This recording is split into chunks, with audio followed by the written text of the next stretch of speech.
right, guys, so listen, Monday night, 8 p.m. Eastern Standard Time, exclusively for EYL University members, I am bringing back my Rants and Gems live show.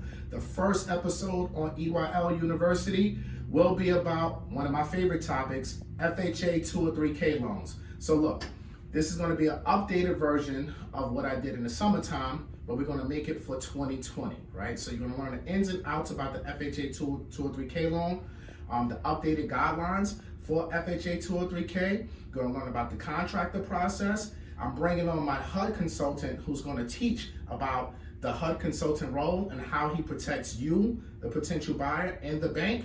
And then I'm also going to bring on a special guest, a home buyer who used the FHA 203K loan to gain $130,000 in equity on their purchase. So if you're not a member of EYL University, make sure you go to the website, EYLUniversity.com, or click the link in my bio to join.